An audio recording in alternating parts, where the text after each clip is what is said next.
Well, yes, the rock was Christ. But notice what Paul is saying there. He's using figurative language. They weren't baptized literally in a cloud.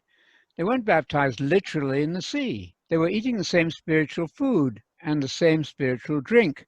They were drinking from a spiritual rock, not literally Christ. Christ wasn't born yet. You didn't have Christ there in the wilderness. He hadn't been born. Jesus doesn't pre-exist his own birth. He cannot be older than his ancestor David.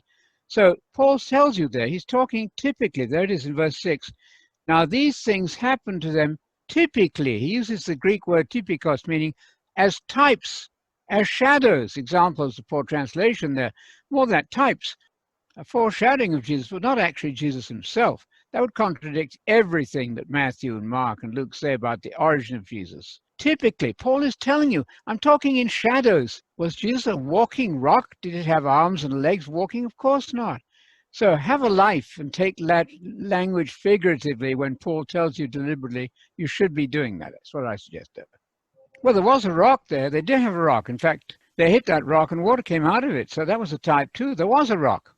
But that rock wasn't a walking rock with arms and legs. The whole thing is figurative language, typological language. It was a foreshadowing, but not literally Christ. There was indeed a rock, and it accompanied them. There was a rock there. That rock was a figure of Christ, of Messiah, foreshadowing of Messiah.